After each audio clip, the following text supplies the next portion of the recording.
안녕하세요. 사주명리 컨설팅을 하는 태훈입니다. 오늘은 개수일간의 을사년 하반기 운세를 한번 공부해 보시겠는데요. 우선 개수일간은 을사년이 목생화의 식신생재니 이는 식신의 꾸준한 능력 발현으로 재물을 포함하는 정제스러운 결과를 만들 수 있는 세운으로 들어왔고요. 그리고 을사년 하반기 운세 중 우선 천간의 기운을 보시면 8월 9월에는 간목상관과 을목식신이 투관되는데요. 이리 되면 세운의 을목식신과 함께 식상의 기운이 강해지는 운기이니 세운의 정제를 생하는 식상생재의 재물운이 길한 운기인데요. 이는 을사년에 내가 식신생재의 노력을 하고 있는데 월운에서도 식상이 들어오니 1년 중 가장 바빠질 수도 있으면서 내 능력 발현이 최대화되는 운기로 볼 수가 있고요. 그래서 세운의 사화 정제, 또한 사주명에 있는 정제편제의 재성을 생하는 식상생재의 결실을 만들어가는 운기로 볼 수가 있겠고요. 그리고 10월과 11월은 병화정제와 정화편제가 투관되는데요. 이리 되면 세운의 사화정제와 함께 재성의 기운이 강해지니 이는 세운의 을목과 또한 사주명에 식상이 있다면 이를 더해서 식상생재의 결과가 확실해지는 운기이니 개수일간의 분들은 을사년은 10월에서 11월이 되면 올해 계획했던 목표를 달성할 수 있는 운기로 보시면 되는데요. 여기서 식상생재를 한다는 건 식상의 노력에 의한 결과이니 재물도 포함되겠지만 이 외에도 예를 들어 시험을 준비하고 있었는데 합격을 한다든지 또는 취업을 준비하고 있었는데 입사의 결실을 맺는다든지 하는 어떤 재능이나 노력을 해온 것에 대한 결실이 있다는 의미이니 내가 을사년에 달성해야 할 결실이 무언지를 다시 한번 점검해 보시고 10월, 11월을 타겟으로 추진하시면 기대한 결과를 얻으실 수 있는 식상생재의 운기로 해석하시면 되겠습니다. 그리고 사주를 해석할 때 천간과 지지의 의미에는 다소의 차이가 있는데요. 이 중에서 천간의 우조나 천간간지들 간의 조합을 해석하는 것, 천간은 생각이나 의지이고 또한 목표라고도 볼 수가 있고요. 한편으론 지지에서 만들어진 여건이 천간으로 투관될 때는 이를 드러내고 또한 실현이 된다는 의미가 있음을 감안하시고요.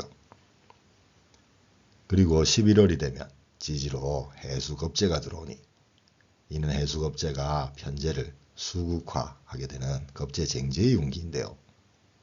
또한 동시에 세운의 사화정제나 사주명에 있는 정제편제의 재성도 극하려 할 텐데요. 특히 세운의 사화정제하는 사해충에 의한 변화변동이나 사건 사고를 의미하니 개수일간의 분들은 식상생재가 된 재물을 극하려는 겁재가 들어오는 11월에는 특히 재물에 대한 관리가 필요하고요. 가능한 11월에는 겁재와는 다소 거리를 두시거나 또는 아예 접촉을 피하시는 것도 필요한 운기인데요. 또 한 가지 편재운에 겁재가 같이 온다는 것, 겁재의 유혹에 의해 소비나 지출을 하는 형태의 쟁제로도 볼 수가 있으니 이를 염두에 두시는 게 좋겠고요.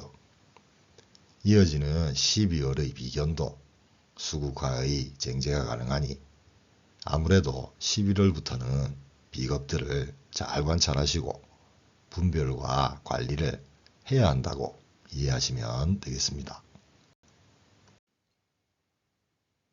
이번에는 지지의 운기에 따른 개수일간의 을사년 하반기 운세를 살펴보시겠는데요.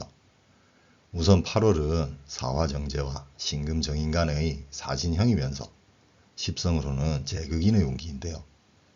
이는 식신생재를 하던 정제의 현실과 정인의 생각과의 마찰이니 예를 들어 지금 식신생재를 하는 게 맞는 방향이냐 라고 갈등하게 되는 걸로도 볼 수가 있겠고요. 하지만 9월이 되면 사유 반합의 제극인이니 어느 정도 생각이 정리되면서 정제의 가치를 올리려 하는 제극인으로 해석하시면 되겠고요. 그리고 10월은 사술 원진의 재생관이라 이는 재물을 포함한 결과치를 관리하는 과정에서 원망할 일이 생기고 화도 나게 되는 원진으로 볼 수 있는데요. 사술 원진은 사화는 역마라 펼치고 나아가고 싶은데 술토는 가을 화계라 추스리고 정리하려는 관계에서의 원진이니 사주원국의 구성에 따라 다소 차이는 있겠지만 이는 아마도 정제의 결과를 더 키우고 싶은데 재생관의 관리 모드로 들어가는 상황이 다소 답답하다고 느낄 수가 있는 운기로 해석을 하시면 되겠고요.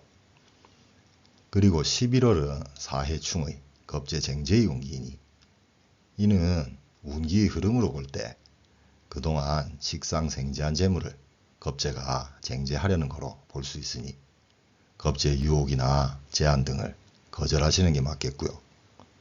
또한 이와 같은 운기에서는 겁재와의 유흥에 의한 소비 지출이나 특히 동업이나 투자 형태 등의 겁재와 관련된 사안은 일체 금하셔야 하는 운기로 이해하시면 되는데요. 참고로 사해충은 수화 상정의 운기임도 감안을 하시면 좋겠습니다. 그리고 사주와 운기를 해석할 때 지지의 구조나 간지들 간의 조합을 해석하는 것, 지지는 현실이나 실천의 의미라고 이해하시고요. 또한 환경이나 여건이 만들어지고 어떤 기운의 잠재성도 있는 걸로 보시면 되는데요. 지지에서 만들어진 운기가 천간으로 투간될 때 드러나게 되고 실현이 되는 걸로 이해하시면 되겠고요. 또한 지지의 간지들 간에는 합, 충, 형, 원진 등 다양한 조합이 만들어지는데요.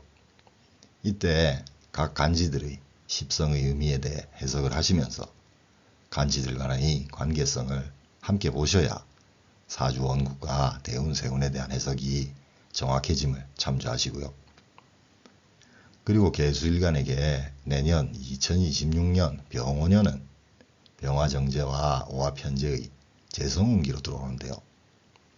재성운이 들어오니 무조건 재물이 좋아지는 거라 단편적으로 해석을 하시지 말고 내 사주나 대운의 구성에 따라 비겁쟁제의 재물운인지 또는 식상생재인지 어떤 분의 사주는 재성혼잡에 의해 오히려 재물에 대해 혼선이 생길 수도 있는 운기인지 그리고 재생관에 의한 재택과 연관된 재물운기인지 또는 인성이 유력한 분들은 재극인으로 인성과의 조합에 따른 재물운이 길한 운기인지 등을 해석해 보셔야 정확한 사주와 운기의 흐름을 파악하실 수 있게 되고요.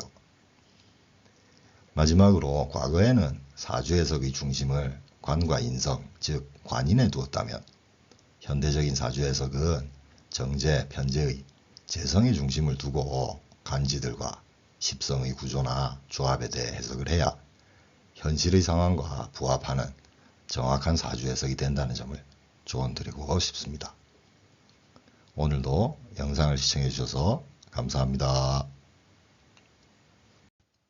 구독과 좋아요는 계속되는 영상 제작에 큰 힘이 됩니다. 꼭 부탁드립니다. 감사합니다.